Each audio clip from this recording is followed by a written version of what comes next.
of the United States of America, and to the republic which stands one nation, under God, indivisible, with liberty and justice for all.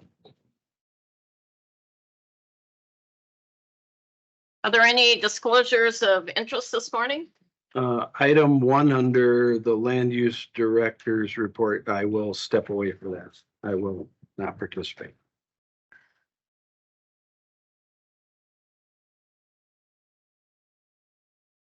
Right.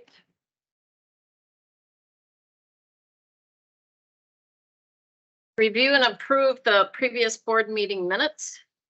Move approval. Second. Did you do both? No. I thought you moved approval. I didn't. Oh, okay. Move approval. All right. Second. All right. It's been moved and seconded to approve the previous board meeting minutes. All those in favor say aye. I just wanted credit for both. You did very well too, and you almost got it. Review and approve the county board agenda. Are there any changes? Yes, there is. Under for your information, just like to add the notice of non-gaming land acquisition application for the Prairie Island Indian community, and you all received that by email. All right, thank you very much. All right, do we have a motion to approve the agenda? So moved. Second. All right, it's been moved and seconded to approve the county board agenda. All those in favor say aye. Aye. Anyone opposed? All right, motion passes. Review and approve the following items on the consent agenda. Everyone's had a chance to look at that. Move approval as presented. Second. All right, it's been moved and seconded to approve the consent agenda. All those in favor say aye. Motion passes. Regular agenda, land use management director's report, public hearing. Thank you. Great. First item on for the land use management report is a request for a rezone in Stanton Township from Lori Johnson on behalf of Terry G. Forehand et al. They are requesting to rezone 20.49 acre parcel from A2 general agriculture to R1 suburban residence district. I just want to state on the record that the parcel number has been changed. The split has been recorded in between the planning commission meeting and today's meeting. So the parcel number is now 41.0362502. The property consists of mostly woodlands and 5.5 acres of cropland. The Little Canyon River and shoreland and floodplain comprise a majority of this parcel.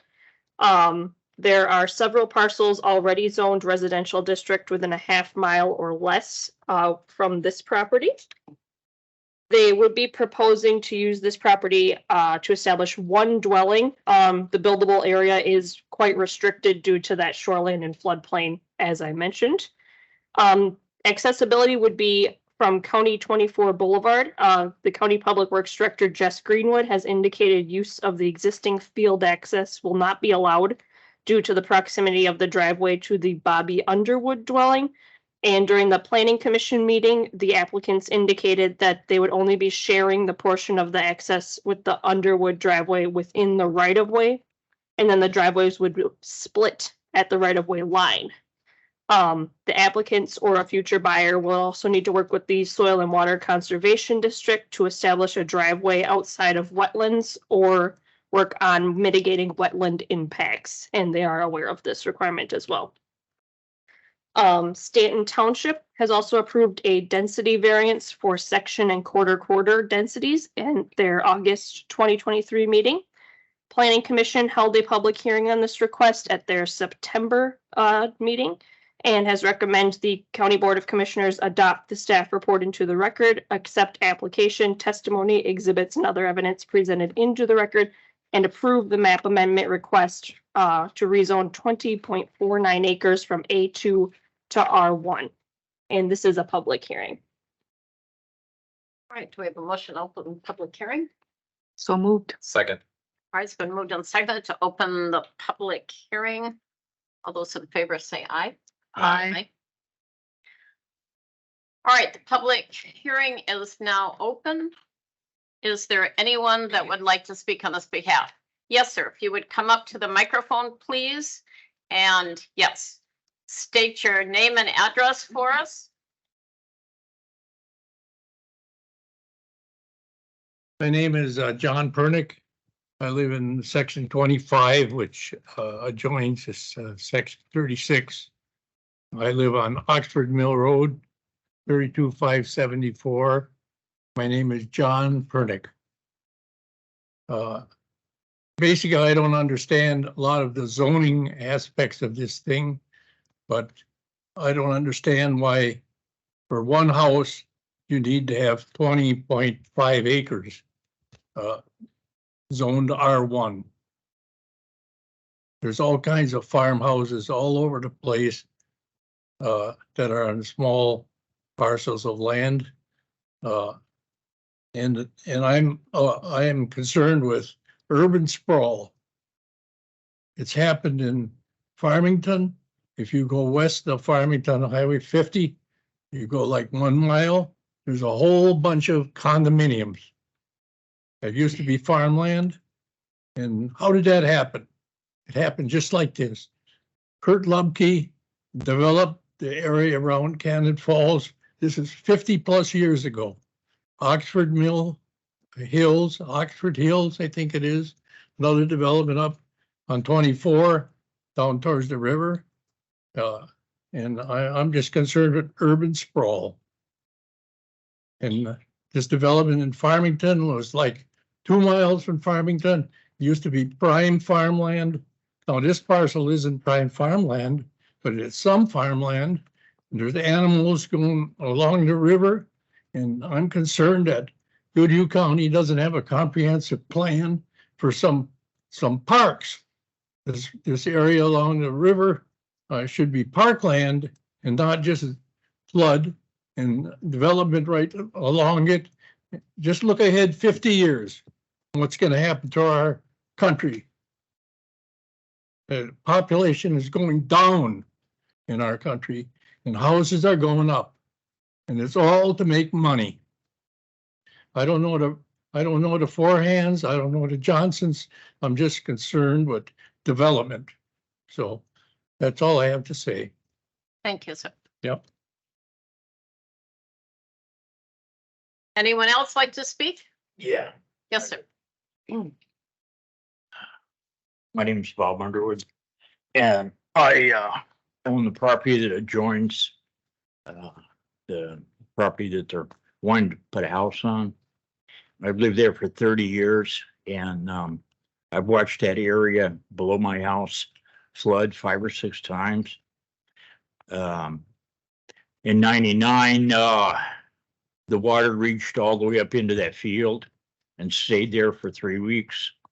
So that entire area there below my house, you know, it just, there's no way you can use that for a road to get to this property. And I'm not going to allow anybody to drive through my property to get to that property. My driveway ends at my outbuilding, and that's it. In the wintertime, I mean, you know, we have to move snow and so on and so forth. So I'm not allowing anybody to use my driveway. You know, I've got no real say as to whether or not what they do with the property, where they build a house on the property. That's fine. That's their property. You know, they can do what they want with it. But my concern is access to the property. That's all. I mean, I moved out in the country 30 years ago because I didn't want to live in the city. And that's just the way I am. In front of my house, now they own that property. They own the floodplain. That's fine. I don't think it would be practical to build a driveway directly in front of my house on their property, on the edge of the floodplain. They would have to tear out 25, 30 trees. A lot of them are old growth, oak, red oak, and black walnut trees. And that area just off of County 24, right near the access road to the floodplain and the access road to that field, there's an old dugout, concrete dugout there, and that whole area was used as a shooting range for sporting clays, probably back in the 50s or 60s from the Sportsman's Club. So the whole area there maybe actually be contaminated with lead. So anyway, there we go. That's my piece. That's all I want to say. Thank you very much. So anyone else that would like to speak?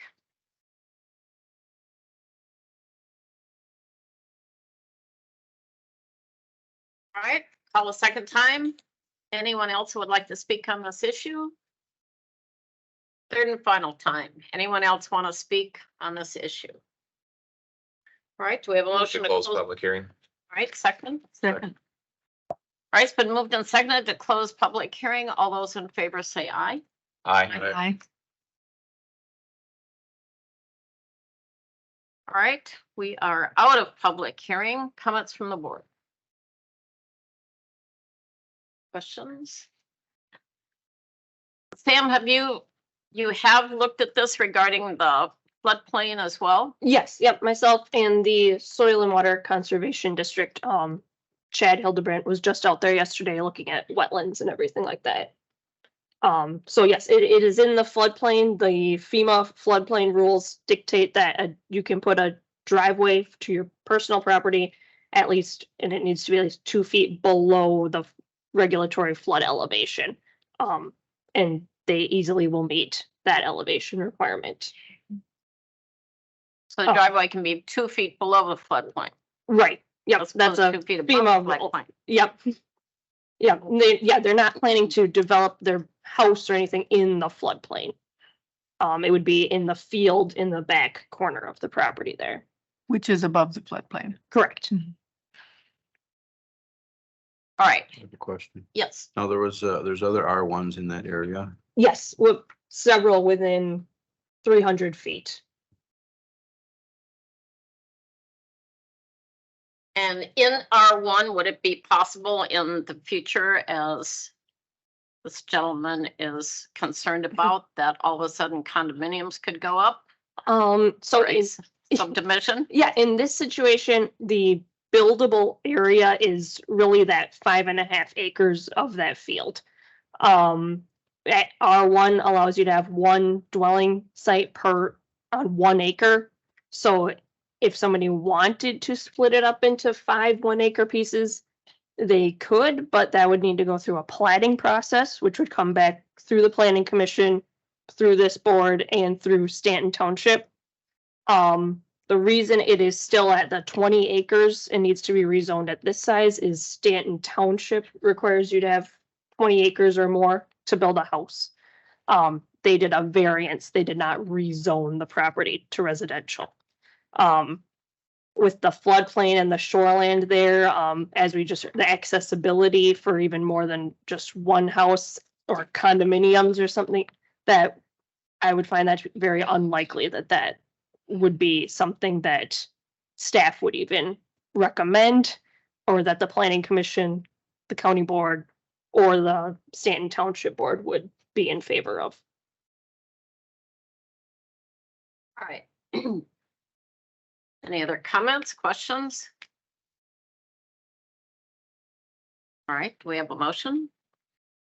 I'll move this forward. I'll second. Okay, it's been moved and seconded to approve the staff record and to accept the changeover to R1, A1 to R2. A2 to R1. A2 to R1. All right, thank you. All right. Any other comments, questions? All right, all those in favor say aye. Aye. Anyone opposed? Motion passes. Next item I have for you is a preliminary and final plat review. This is for Daniel Preeb, for the proposed Preeb Estates in Florence Township in Old Frontenac. He has proposed to reconfigure 3 existing parcels into 2 parcels for the potential to construct a new dwelling on Lot 2.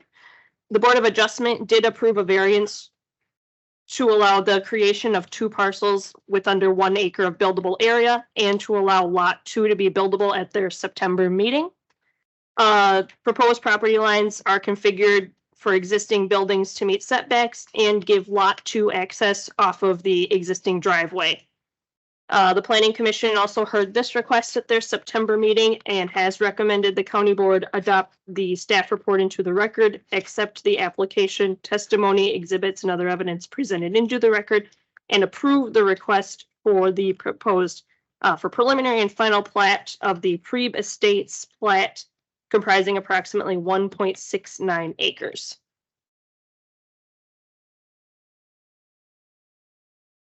All right. Move approval of the planning commission. Second, Anderson. Okay, it's been moved and seconded to approve the planning commission's recommendation. All those in, or any comments, questions other than that? All right, all those in favor say aye. Aye. Anyone opposed? That motion passes. Thank you. Public Works Director's report. Good morning, Jess. Good morning, commissioners. This morning I have bridge matter to work on. As the board knows, our office has been working with MnDOT over the last couple of years to assist with a new set of eyes to look at our bridges during the safety and the fall safety inspections. And this year, no different than last year, there was a issue found with Bridge 25530 on County Road 7 south of Weld. You're about a mile north of County Road 41. This bridge is a 62-foot 3-span timber bridge. It's built in 1986. It's 37 years old. It's currently a posted bridge. The posting is derived from the timber haulers and the vehicles that they use. So the issue that was identified had to do with deteriorated timber. MnDOT used some higher tech equipment to do a little bit of testing on it to determine where and how much deterioration had occurred. So once that was noted by MnDOT, we worked with Stonebrook Engineering to do a further, more detailed analysis and then provide what would potentially be a load posting. So that's been conducted, and we have come up with a couple alternatives for the board to consider. There is a possibility of making a repair to this bridge. That repair is currently, the cost of it's unknown. The extent of it isn't overwhelming by any means. It should be a relatively simple repair. Stonebrook is working on that as we speak, but it's something that we'd have to put in front of contractors and see ultimately what the cost would be. This would be an unbudgeted expense. So we do have the option to repair. The board also has the option to not repair and load post the bridge. The issue with load posting this bridge is that the recommended load posting would go down to 20 tons. And that would restrict us from being able to cross with our plows. And also restrict charter buses coming from the south heading to the Welch Ski Village and severely limit what kind of traffic would be allowed right there. The Carlson Quarry, to my knowledge, is not operational at the moment, and that is keeping a lot of heavier than normal loads off of this structure. So that's actually a benefit. But there's no saying that it couldn't open up at any point in time. So I believe it'd be important to keep the bridge open, make the repairs, and work towards replacement. The bridge currently has a local planning index number of 55. State requires a value under 60 to qualify for funding. So it's in that category to be replaced with state aid dollars. We could also apply for bridge bond dollars, or there's some other avenues that we could take a look at. The issue right now is that the bridge isn't identified in our 5-year replacement plan. I would ask that the board include that, or authorize us to include it in the next version of the 5-year plan. If the board so chooses to move forward with the recommendation. So as it sits, the last time we replaced the structure and had it designed, the costs were approximately $63,000 for a full plan set. That doesn't include the survey and work that Goodhue County does. That's just the design expenses. So it's anticipated that we could absorb the 2023 costs that would be incurred if the board so chooses to move forward with starting a process now for replacement. I'd like to, our staff has time and availability to get out and conduct a survey, get the hydraulics work happening. And ultimately the major bridge design wouldn't happen until probably 2024. So we would incur those expenses then. But this is one of those instances where we didn't anticipate the need for a consultant. So we didn't have that included in our budget. So if our budget can't absorb it, we'd be asking the board to authorize us to use fund balance to cover that. Anything that our budget normally couldn't. So with that, the alternatives that we're putting forward are to authorize staff to start the engineering work necessary to replace this bridge, to include the structure in the next 5-year CIP, and to utilize Public Works fund balance dollars to cover the unbudgeted expenses for the repair of the current bridge and the consultant design work to replace the bridge. And then the other alternative would be to do none of that and load post the bridge per the consultant recommendation, make no repair at this time, and then still work towards replacement down the road. But unfortunately, that would set up an instance where we wouldn't be able to cross with our plows. So the recommendation is the first alternative. I'll leave it to the board with questions. So the only way, if we do the repairs, then we can keep the full load on. The indication from the consultant was that if we make the repairs that they're planning, that we could maintain the current 32-ton posting, and that's a gross posting. Yeah. The alternative is a 20-30-30 posting. So we'd have our tandems would be able to cross if they're 20 tons or less, which they're not. And how many years would that give us with the repair? I mean, They're saying with the repair, you still want to work towards replacement. So within a couple years. So I'd be looking at more than likely 2025 for a replacement year. Yes. so if we do the repair, it won't move the index above the 60. So we No. can't get dollars. It won't change that, okay? Then, knowing that the out years of our 5-year bridge plan have more county bridges than township bridges, is there a way to fit it in there? Will somebody be slid off the bottom end of 5 years to make room for this? Or can we fit it in there and still meet those other bridges? Yeah, I would just plan to add this bridge to 2025. So it wouldn't Okay. slide anything off. Okay, More than likely, after this year's inspections, the LPIs for all bridges, they tend to go down every Mhm. year. So there's more than likely going to be some additional timber bridges. There was another timber bridge identified in Cherry Grove Township. The water is exceptionally low this year because it's been kind of dry. So the inspectors have a much better opportunity to view elements of these bridges that they otherwise can't see. So the inspectors are finding more and more things.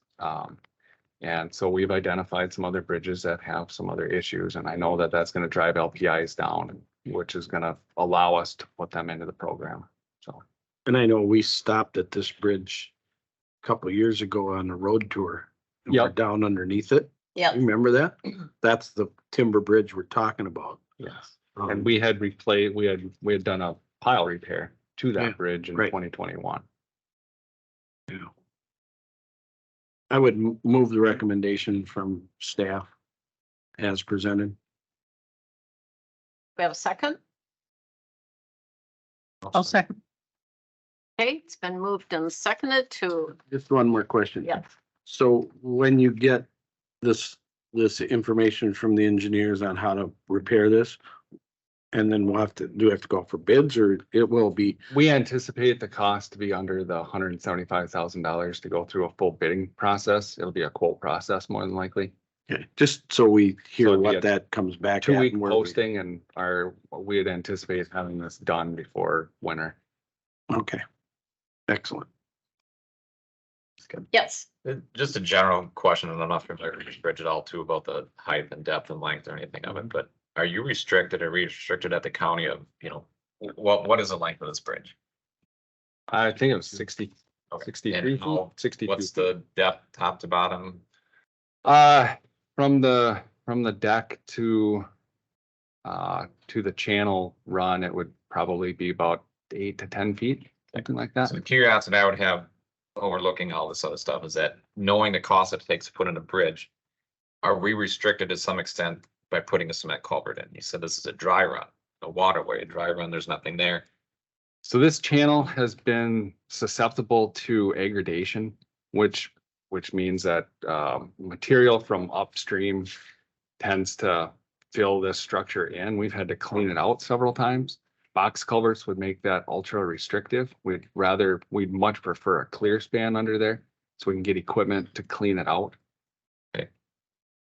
So that the stuff flows downhill to the next one, downstream. No, to it the next ends up station. in the Bell Creek right then. Yeah, the Bell Creek is Yeah. just downstream. This goes from Highway 19. It almost drains that whole area all the way along 7, all the way down Yep. to this point. Yep. And then another, 700 feet is the bridge that crosses the Bell Creek. And then this empties into the Bell Creek at that point. When we made repairs in 2021, we had to clear out several feet of material just to get to the island. I understand that. Yeah. And then the next question, we'll probably have the Army Corps of Engineers will be in here saying, we've got too much sediment that we need to clean up. I'm just saying, you look at this in the grand scheme of things, so you don't want stuff to build up here on the upper end. You want it to flow all the way down into the Mississippi so we can dredge it out. I'm just saying in the grand scheme of things. So I would look at this in the grand scheme of things and say, oh, this is a large cost to put a bridge in. Average Joe Jason says, wouldn't it make more sense? It would be much simpler and cheaper to put culverts in. You're saying it takes a lot to clean them out. I'm saying, well, there's a lot of backs. It's just not gonna go into it and debate it. Just commissioners think about, I'm just thinking about this. Susan's gonna see the dredge out in front of her house and being told, and you guys are saying, well, we want the stuff all to flow right down, and get in the Mississippi where we can dredge it out easier at one time. Yeah, I'm just, the comments, I get it, it's not gonna change, but think about the fact of what it takes to put a cement culvert in that you can probably put in for 1/8 of the cost that this bridge is gonna cost us. And you can look at this because again, slowing the sediment down before it gets into Bell Creek, the Cannon River and all these other ones, makes a lot more sense, however you look at it. So I don't need to have the debate about it. I'm just curiosity why we don't put culverts in. Make more sense to slow it down, to look what it is, to clean it out in a lot of, even the bridge over County Road 2 was dry most of the year, probably dry most of this year. We spent how many thousands of dollars to put, millions of dollars, whatever, to put, could have been done with a culvert, wouldn't have had it. And there's issues with the water, the DNR, I get all that stuff, but it's just a general comment. We don't need to have the debate about it. cleaning out upriver, while time intensive, prevents more of it from coming down into the Obviously, silt, Instead of sending the where problem they're down. spending millions. that's why we have a lot of, when you look at the water runs, the retention ponds, all these other stuff keeps the flow in the sediment. Like I said, we don't need to have a 10-minute, 20-minute, hour debate about it. I'm just. Well, I just. The comment wanted when your you view. alluded to that about the sediment that gets built up and the time to clean it, only saying, let's just get it down to the river. It's easier to deal with it. For the Corps to pump it out. It's simpler for them. Cheaper for the county, but not cheaper for the taxpayer. It just, hey, So if, I live on a farm, I've got land, I've got culverts filled up, I got water runs, and we look at how to keep the dirt on, it just. So, but I don't know of any farmer having a water or anything. They'd use this to promote conservation, or buffer strips and stuff to keep the sediment there. Instead of, it's fine. I just, when your comment about, I don't know if that's a major driver saying we don't want to put culverts in and do that because they build up a sediment. It's not a big deal. I'm just saying when, I guess I'd like to, odd. County 11, we just put in 2 new culverts, right? We relayed the culverts that were there because they were separated. Okay. So is that similar to the water run that's here on County 7? No. Not even close. When the hydraulics are performed on these structures, the recommendations that come back from the consultants, more often than not, provide an opportunity for the county to consider box culverts. The cost of box culverts has become substantially more increased than they used to be, and it's more comparable to the replacement of a bridge. Sometimes it's more expensive. The advantage of box culverts is the short duration of time to install them versus a bridge. Bridge takes a little bit longer. But ultimately, having a clear span allows us that opportunity to maintain the waterway adequacy that's needed to pass the water that's going to flow under that bridge. If it is aggregated, we don't have that opportunity and you run a greater risk of the road washing out at that point. So.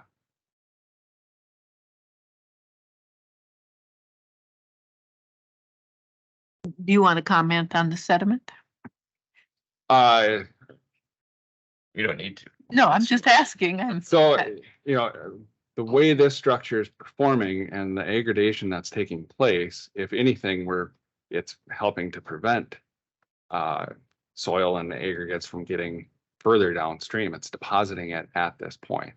You're getting into more of a flat area. So as this creek, as this stream channel is flowing northward from Highway 19 along County Road 7 down to this area, there's a lot of grade to deal with. You get down into the flatter parts and the sediments and aggregates start to drop out, and it's deposited in this area, which is problematic in keeping that bridge able to have the waterway adequacy that it needs to perform effectively. I think you talk about aggregate, but it's also trees and everything else that plug culverts that you can't. If you went down there and you drove where this comes from, yeah, it's all woods, it's all bluff hillsides, it's all draining, and you will be there every time it rains cleaning out wood Yeah. from in front of that culvert because it's not going to go through. And so there's a myriad of reasons why it's a bridge. And the consultants will come back and they'll tell you it's a bridge or it's 3 culverts or whatever. It's not putting in 1 culvert will solve this. There's way, way more water that comes through there than 1 culvert could ever handle. The span of that underneath there's huge for stuff to go through. It's not a matter of and the cost of a culvert is not 1/8 of the cost of a bridge. It's just not. It's Not anymore. way, way more than that. It has never been 1/8 of the cost of a bridge. But it would still be less than the cost of a bridge, It correct? might be, depending on how many culverts you got to put in, Mhm. and depending on the length of the culverts. And then you go back to the argument, okay, if we're gonna spend 160,000 just on this repair, what's it gonna cost to put up 3 culverts in? I mean, can we even get them? Can we put them in? I don't know how much our project cost in County 11 there, but if we're gonna spend this much on a repair for the next couple of years and the culvert system goes quicker, is this something to look at right now? And let's take a look at culverts. My anticipation for the cost for the repair is going to be less than $50,000.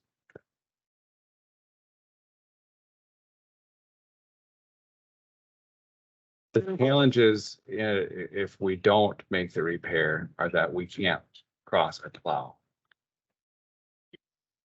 legally. And if we don't follow the rules, why can we expect anybody else to follow the rules? If we post it, and we don't follow it, why would we expect anybody else in the public to The follow it? impact to the public and the Welch Village, the Welch ski area, not being able to get traffic there and having to detour them around. The detour is not short for a No. project like this. So I mean, there's a lot of impact to the public that's gonna far exceed the cost of making the anticipated cost of making a repair to keep it open. And I will say that Welch Township was very concerned about the disruption of traffic into the Welch Mill area because of the ski area and or the inner tube place. So yes, that is a big deal to Welch Township. Yeah, Making sure it's their traffic- economy. Yes, I didn't mean to derail. It was just a curiosity question about me going and the outlook of it. I mean, I support fixing the bridge. It just, the curiosity was coming from you is, are we required by the DNR perhaps? Do you need to maintain this clear span of the other things, or do we consider culverts we have to replace? It just was a curiosity. Comments just kind of led to more of the other. Yeah, So it was just a curiosity and a comment of wonders.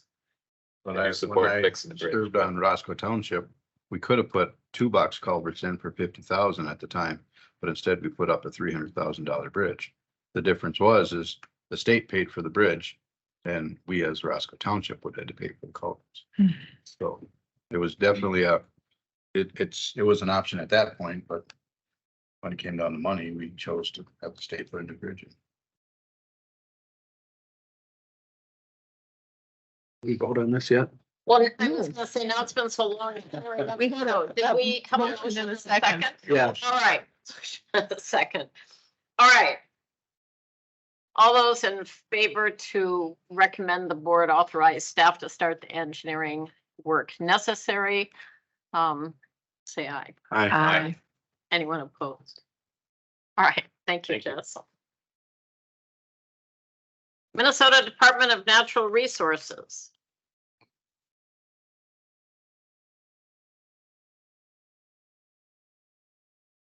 Good morning. Good morning, Commissioners. I am Bill Bleckman, statewide acquisition coordinator for the Scientific and Natural Area Program at the DNR.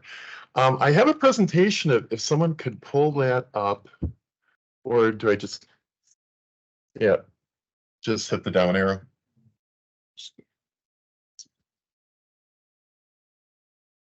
Oh, there it is. Okay, great. Okay. Yeah. Okay. Yep. Show. Okay, we're good to go. So what by state statute, our program is required to meet with local boards and county boards when we are looking at some type of addition to a scientific and natural area. So that is why I'm here this morning. And I'd just like to provide a brief presentation. This is an existing SNA down in the Cannon River floodplain. And there's a opportunity that we've been approached by the landowner to add 11 acres to the existing SNA.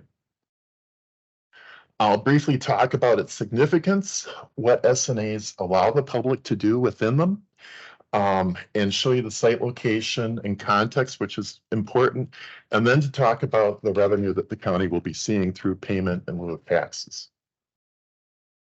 So it's a nice gallery, floodplain forest of silver maple, green ash, and cottonwood, and there's detailed information that's available here about additional plant community species that are present. Clearly, it's in the floodplain of the Cannon Valley, a very scenic area as it's approaching the Red Wing limits. And the parcel that we're looking to acquire does front on the river. What has been our primary goal with this SNA is to provide habitat for several rare species, including a couple species of turtle. SNAs do provide opportunity for the public to study nature, take photographs, and more formally to conduct research. And people can hike, cross-country ski, snowshoe as part of that. So, and there are, of course, the additional uses, biking along the Cannon Valley Trail.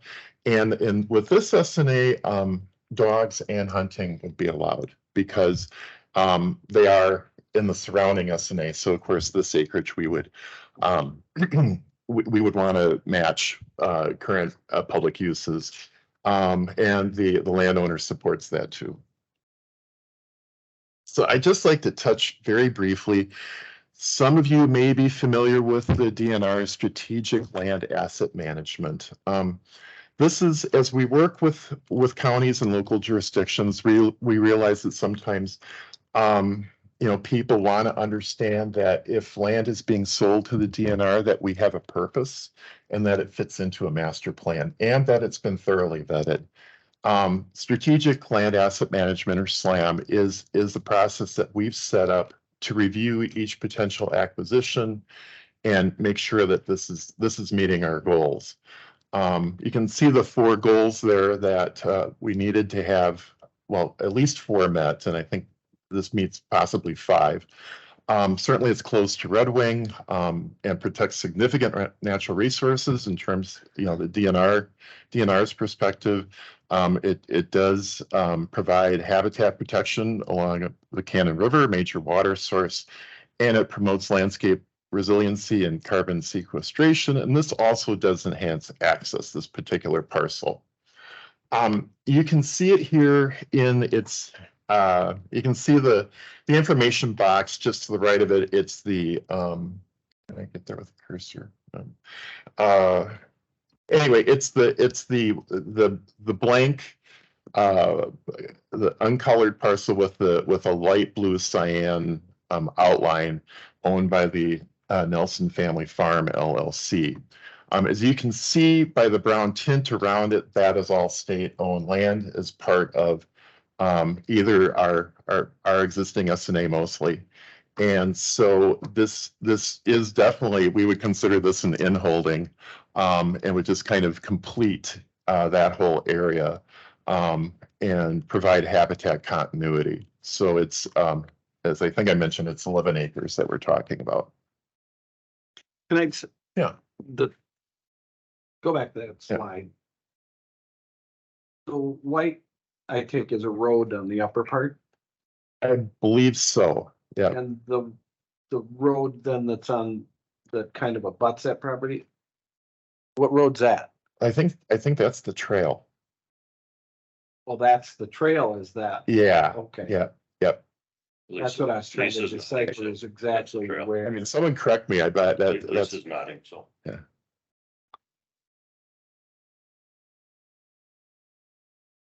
Okay. So it abuts the trail, Mhm. is what you're saying. Mhm. I'm familiar with some of it. I just couldn't quite get where that is. And that's my fault. I should have done more looking before the meeting. Yeah, because I've biked the trail too, and I know on that part of the river, it's east of the river. Okay. So, Thank you. okay. And then I'd like to move on to payment in lieu of taxes. As I mentioned, when the state acquires property within a county, we provide in lieu of property taxes, we provide PILT, payment in lieu of taxes, to the taxing authority. In this case, the property has been appraised as part of the acquisition. So we have a recent appraisal, and then we have a standard formula that we apply to all counties statewide of 0.0075 to generate an annual payment to the county of $371.25.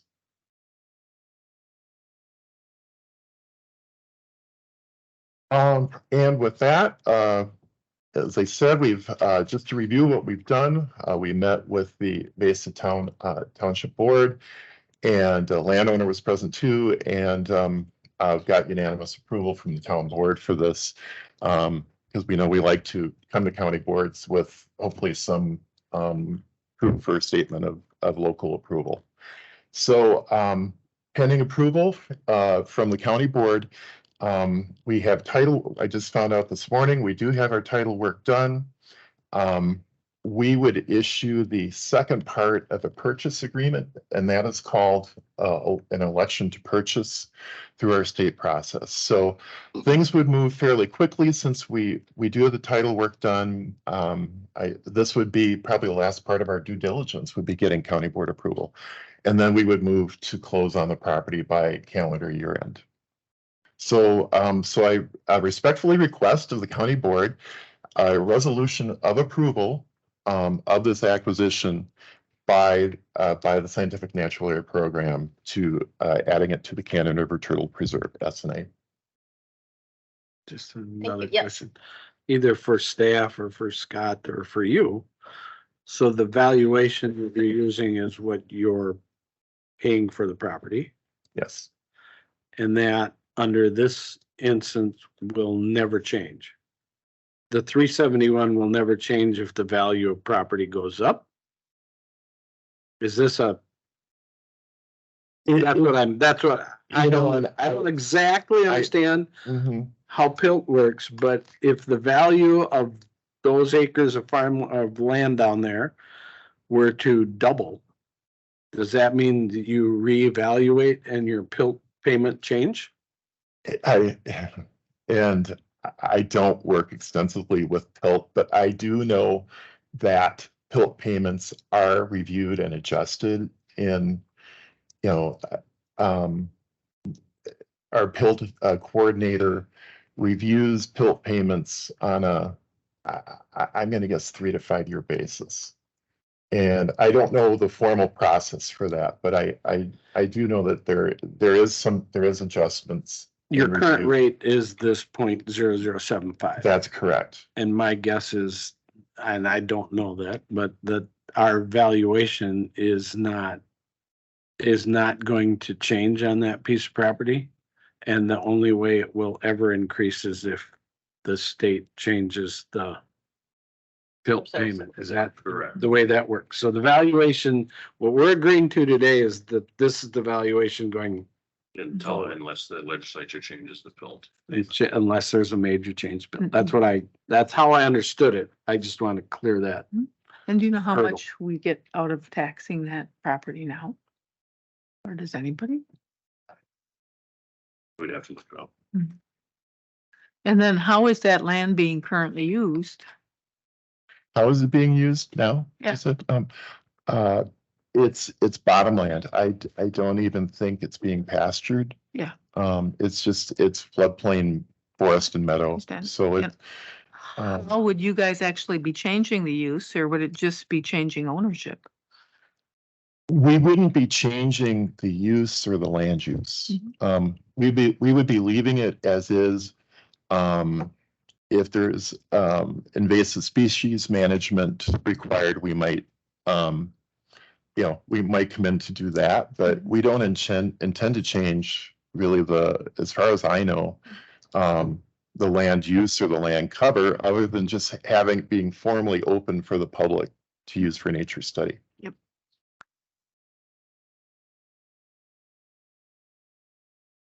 I'd move approval of the resolution. All right, do we have a second? Second. All right, it's been moved and seconded to, excuse me, create a resolution for approval of acquisition, the additional land to the Cannon River Turtle Preserve. Any other comments or questions? All right, all those in favor say aye. Aye. Anyone opposed? Motion passes. Thank you. Thank you, Bill, very much.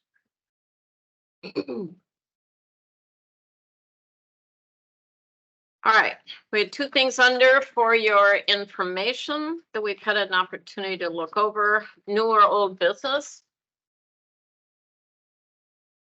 County Board Committee reports, anyone have any? Just to mention that the AMC annual conference is open to register for that. And the District 9 meeting in Olmsted County, actually, I just saw it's going to be at the Oxbow Park in Olmsted County at their new facility there. And yeah, that's well, and for those of you, Cannon Valley Trail Book is out. The annual report. The only thing I will say is it says Lisa Grove, council member from Cannon Falls. It's actually Lisa Growth. It's a mistake on there, but just for you to look at. Thank you. It's a very good report from Cannon Valley Trail. Review and approve county claims. Motion to pay the bills, please. All Move approval. Second. right, it's been moved and seconded to approve county claims. All those in favor say aye. Aye. Aye. Motion passes. Motion to adjourn. So move. Second. Moved and seconded to adjourn. All those in favor say aye. Aye. Aye. We are adjourned.